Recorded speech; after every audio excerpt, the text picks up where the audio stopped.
Salut la famille, j'espère que vous avez passé une très bonne semaine. Le week-end approche, j'espère que tout le monde est de bonne humeur.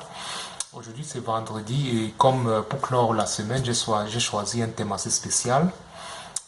Je vais essayer de parler posément dans cette vidéo parce que le thème que j'ai choisi c'est un thème qui me parle beaucoup. Et j'estime que ce thème aussi parle à beaucoup de personnes actuellement dans notre société. Et c'est un thème avec lequel je ne suis pas en accord, je suis vraiment contre cette façon de penser. Et comme c'est un sujet que j'ai dit qui est assez sensible, donc je vais demander à tout le monde de vraiment bien s'asseoir, prendre du temps pour écouter la vidéo posément. Aujourd'hui, on va parler de cette notion actuelle qui voudrait que quand quelqu'un soit seul, et qu'on apprenne d'abord à s'aimer soi-même, parce que tant que vous ne vous aimez pas vous-même, vous ne pouvez pas être épanoui dans un couple. Ça, on entend ça aujourd'hui un peu partout. Et pour élaborer mon argumentation, pour démontrer pourquoi je suis contre cette façon de penser, je vais m'appuyer sur 4 points fondamentaux. D'abord, le premier point, pourquoi je ne suis pas d'accord avec cette façon de penser. J'aimerais dire à tous ceux qui croient en cette notion-là que déjà le prince charmant n'existe pas. La notion de prince charmant n'existe pas. Vous savez, il existe des pays dans ce monde, c'est dans la planète Terre où nous vivons, où certaines personnes euh, sont victimes des mariages forcés. C'est-à-dire, vous allez voir des jeunes filles, par exemple, qui sont en dessous de 20 ans, même parfois 15, 14 ans, qui sont obligées de se marier avec des hommes de 40, 50, 60 ans. Quand vous vivez, ou alors il y a aussi des pays où on assiste à des mariages arrangés. Et puis les mariages arrangés, ce n'est pas forcément entre personnes mineures, parfois même c'est pas entre des personnes déjà majeures. Mais c'est contre leur gré généralement. Vous voyez. Et alors pour les personnes qui vivent dans ces environnements-là, dans ces sociétés où ils se font marier par arrangement ou bien par des mariages forcés, quand vous vivez dans ces sociétés-là, vous pouvez regarder l'Occident comme votre paradis. C'est-à-dire vous regardez par exemple les personnes qui vivent en Allemagne comme moi en France, en Australie, aux États-Unis. Vous vous dites que vraiment là-bas c'est le paradis parce que ceux qui vivent là-bas ont l'opportunité de choisir leur partenaire et par conséquent là-bas les gens vivent avec le prince charmant ou alors là-bas les gens choisissent les bonnes femmes parce qu'ils ont le choix. Moi ce que j'ai envie de dire à ces personnes qui sont dans cette société-là, même ici en Occident, le prince charmant n'existe pas. Vous savez, en Occident, le taux de divorce augmente chaque année. En Allemagne, par exemple, où je suis ici, là, on divorce plus qu'on ne se marie. C'est-à-dire, si vous essayez de voir les statistiques de mariage qu'il y a eu, par exemple, à cette année qui s'écoule déjà en 2020, vous allez voir qu'il y a davantage de personnes qui ont fait des demandes de divorce. Il y a plus de demandes de divorce que de mariages prononcés. Si nous avons eu cette année en Allemagne 100 naissances, ça veut dire que nous avons eu peut-être 200 grossesses interrompues, c'est-à-dire ça peut être des avortements. C'est-à-dire, et vous savez, si vous avez un prince charmant ou bien si vous avez une bonne femme, vous ne pouvez pas être enceinte et vous interrompez la grossesse. Comme quoi pour dire que ici en Occident, on n'a pas le prince charmant. Ça n'existe pas. Donc, ça c'était le premier point. Le deuxième point, vous savez, actuellement nous vivons dans un monde où on a tendance à croire que être en couple, c'est un droit. Je m'explique. C'est-à-dire, quand vous atteignez déjà l'âge de 30 ans, par exemple, vous êtes un homme, vous êtes dans la trentaine, ou bien alors pire encore chez les femmes, quand une femme atteint déjà 30 ans, elle commence à avoir la pression de la société. Au-delà de l'horloge biologique qu'elle a, elle commence à avoir la pression de la société. Ça commence déjà à l'intérieur de sa famille et même au sein de la société, même à travers ses amis. Vous avez déjà assisté à une scène, par exemple, où une femme de 30 ans, une femme qui est dans la trentaine, se présente dans un milieu. Et il y a généralement une question qui arrive toujours, et ton copain, et quand elle dit je n'ai pas de copain, je suis célibataire, tout le monde regarde et tout le monde s'étonne. Généralement, il y a une deuxième question qui arrive, on va parler d'enfants. Si une femme, par exemple, de 32, 34, peut-être même 35 ans, dit non, je n'ai pas encore d'enfant. On a l'impression que quand elle dit ça, tout le monde s'étonne. Il y a même des personnes qui vont lui demander, mais qu'est-ce que tu attends? Pourquoi tu ne fais pas un enfant? Pourquoi tu n'es pas en couple? C'est-à-dire, on vit dans une société aujourd'hui où on a l'impression que être en couple, c'est un droit. Être en couple, c'est pas un droit. Être en couple, c'est un luxe.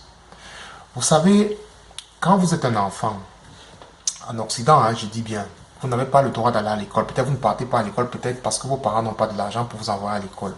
Vous êtes malade, vous n'arrivez peut-être pas à vous soigner parce que vous n'avez pas de l'argent.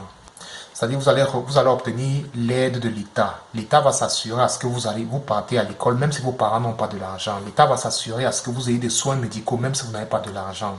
L'État va s'arranger à ce que vous ayez de quoi manger, même si vous n'avez pas de l'argent, parce que c'est un droit fondamental de l'être humain. S'instruire, se nourrir et avoir droit aux soins médicaux. Mais quand vous êtes célibataire, vous vous plaignez chez qui? Parce que si vous pouvez pas aller à l'école, vous pouvez vous plaindre, vous pouvez porter plainte à la ville, vous pouvez porter plainte au gouvernement. Mais quand vous êtes célibataire, vous vous plaignez chez qui? Vous allez vous plaindre à la police que vous êtes célibataire. Être célibataire, c'est la norme. Être en couple n'est pas la norme. La norme, c'est d'être seul. On est seul et on meurt seul. Alors, être en couple, c'est un luxe. Vous savez, il y a des personnes qui vont au travail le matin. Quand on va au travail le matin, l'État s'assure à ce qu'il y a des transports publics. Il y a des bus, il y a des tramways, il y a des trains et les personnes utilisent ces moyens de transport public pour aller au travail. Vous allez voir une petite classe de la société qui va en voiture, c'est-à-dire des personnes qui s'achètent des voitures pour pouvoir aller au travail, pour éviter les transports publics. Mais ça, c'est un luxe. C'est pas tout le monde qui peut s'acheter une voiture pour aller au travail. Et si vous n'avez pas les moyens de vous acheter une voiture pour aller au travail, vous n'allez pas porter plainte à l'État. Parce que ça, c'est un luxe. C'est la même chose avec un couple. Être en couple, c'est un luxe, ce n'est pas un droit. Maintenant, en troisième position, j'imagine que la plupart des personnes qui vont suivre cette vidéo sont des personnes adultes ou bien des personnes majeures. Et qui dit personne adulte veut dire que la plupart des personnes qui suivent cette vidéo ont déjà été en couple ou bien sont en couple actuellement. Ou alors ont déjà vécu une séparation.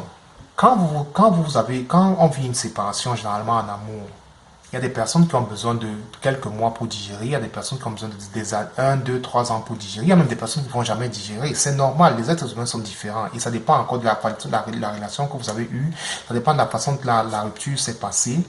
Mais quoi qu'il en soit, quand vous êtes en séparation et que vous avez été quitté ou bien vous avez quitté un partenaire, c'est un moment où les gens se lancent de nouveaux défis dans la vie pour pouvoir tourner la page. Les gens vont parfois se lancer à avoir de nouveaux hobbies, d'autres vont apprendre la musique, d'autres vont davantage rendre visite à des amis.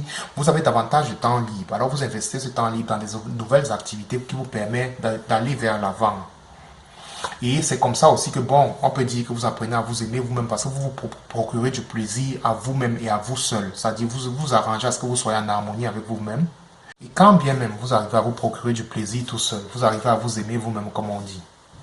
Si vous êtes honnête avec vous-même, il arrive toujours des soirs où vous êtes assis sur le canapé, vous regardez un film sur Netflix par exemple, où vous aurez plus pris du plaisir à regarder ce film à deux, à regarder ce film avec un partenaire, à regarder ce film avec une partenaire. C'est-à-dire même quand vous arrivez à vous procurer du plaisir vous-même, il arrive toujours un moment où on se sent seul. Il arrive toujours un moment où on est triste. Ça arrive toujours parce que être en compagnie de quelqu'un, c'est un besoin naturel de l'être humain. En fait, la compagnie d'un être humain, c'est quelque chose, c'est un besoin naturel de l'être humain. L'être humain est de nature sociale. Un jour, on rencontre quelqu'un et on construit une vie à deux. C'est naturel, c'est un besoin naturel. Et parce que c'est quelque chose qu'on réussit à faire, ça devient un bien luxe. C'est pas quelque chose de normal d'être en couple. Donc le quatrième point, faites très attention, c'est ici que ça devient vraiment sérieux. Quand vous vous aimez vous-même, ça ne fait pas de vous un expert en relation. Quand vous êtes seul, ça veut dire que peut-être vous avez une relation qui n'a pas marché. Essayez de prendre du temps, vous faites une rétrospection. Si vous n'êtes pas quelqu'un de sociable, si vous êtes le genre de personne qui se met toujours au devant de la scène, vous n'avez pas la capacité aussi de tolérer une deuxième personne. Vous êtes le genre de personne qui met tous ses intérêts à l'avant. Ça veut dire que vous ne pouvez pas être en couple. Vous aurez beau vous aimer comme vous voulez. Vous allez rencontrer Paul, Jean, Alain, Yann. Même moi-même avec moi, ça ne va pas marcher. Vous savez, même quand une relation, quand deux personnes se séparent, même si c'est vous qui avez été la personne qu'on a peut-être cocufiée, vous avez été celui qui a été victime dans la relation. Généralement, une séparation, les deux personnes ont toujours quelque chose, toujours un peu partagé. Même si une personne a 80% de la responsabilité, l'autre au moins aura 20% de la responsabilité. Et ça, il faut travailler ça. Il faut vous regarder dans un miroir, vous essayez de dire un peu, voilà moi. Parce que être en couple, c'est quoi? C'est pouvoir vivre avec quelqu'un qui laisse les chaussettes traîner au couloir. Être en couple, c'est être avec quelqu'un qui peut laisser les assiettes dans les assiettes à la cuisine. Être en couple, c'est pouvoir dormir sur un même lit avec quelqu'un qui a les pieds qui puent. Être en couple, c'est dormir avec quelqu'un peut-être qui ronfle. Voilà ce qu'on appelle être en couple. Vous aurez beau vous aimer comme vous voulez, ça ne change rien en cela. Il faut pouvoir tolérer la personne avec qui vous vivez. Il faut pouvoir changer vos modes de vie. Il faut avoir la capacité à faire des compromis, à écouter l'autre. Voilà, quand vous êtes comme ça, vous pouvez être en couple. Est-ce que vous avez l'habilité à être en couple? C'est dans ça qu'il faut travailler. Ce n'est pas à dire qu'il faut être heureux étant célibataire. Non, non. Vous savez, en conclusion, je vais vous dire ceci. Moi, je connais des personnes, des bonnes personnes qui ont qui ont de bons caractères, des personnes bien, mais ils sont célibataires. Ils ont déjà essayé avec Tinder, ils ont déjà essayé avec les recherches de l'eau du dimanche, ils ont déjà essayé ici, essayé là-bas. Arrivé, ils ne trouvent pas de partenaire. Il ne suffit pas juste d'avoir quelqu'un avec qui vous avez du sexe pour dire que vous êtes en relation. Non, le sexe, une relation, c'est pas seulement le sexe. Une relation, c'est pas seulement mettre ses intérêts devant. Une relation, c'est pas seulement le plaisir, faire des voyages. Si vous êtes seul, c'est la norme d'être seul. Ça, c'est la norme. Être en couple, c'est un luxe. Et plus vous chérissez le fait que vous êtes en couple, et plus votre couple dure. Si vous êtes déjà des personnes qui pensent que, voilà, si mon partenaire fait cette bêtise, ou bien alors je le chasse, je vais la chasser, un de perdu, 10 de retrouver, vous n'êtes pas encore, vous n'avez pas d'habilité à être en couple. Si c'est votre façon de penser, c'est pas étonnant que vous êtes seul. C'est pas étonnant que vous êtes seul. Donc faites très attention. Parce qu'un couple, être en couple, c'est un travail. Ça se travaille. C'est des concessions, c'est des sacrifices. Si vous n'êtes pas prêt à vous sacrifier, vous n'êtes pas encore prêt à être en couple. Faites très attention. Vous savez, quelqu'un est seul. Il souffre de la solitude. Il est triste. Il y a des gens qui pleurent sous le jour quand ils pleurent parce qu'ils sont seuls. Et quelqu'un vient vous payer de l'argent à quelqu'un pour qu'il vienne vous rappeler qu'en réalité, si vous êtes triste parce que vous êtes seul, c'est de votre faute parce que vous ne vous aimez pas vous-même. Vous trouvez ça normal? Que vous êtes célibataire, vous êtes seul, vous souffrez de cette solitude, et on vient encore vous dire que vous souffrez, c'est de votre faute, parce que vous ne vous aimez pas vous-même. C'est quoi ça? Fuck, man. Je suis désolé, mais arrêtez avec cette bêtise-là. Je vous ai dit, je connais des personnes qui sont bien, mais ils ne trouvent pas de partenaire. Vous pouvez être même bien, une bonne personne, mais vous ne trouvez pas de chaussures à votre pointure. On ne se met pas en couple parce qu'on sort dehors, on sort dans la rue, on prend la première personne dans la couple. Non, il faut encore trouver quelqu'un avec qui vous pouvez vous entendre. Bref, moi je n'y crois pas en cette théorie. C'est pourquoi j'ai fait cette vidéo. Si vous trouvez que j'exagère, tant mieux. Mais si vous trouvez que bon, voilà, peut-être après cette vidéo, vous voyez les choses différemment, comme j'ai dit, n'hésitez pas à liker la vidéo, partagez-la afin que tout le monde puisse aussi avoir son avis là-dessus. Et passez un bon week-end. C'était Yann Moxon, votre youtubeur. Ciao les gars.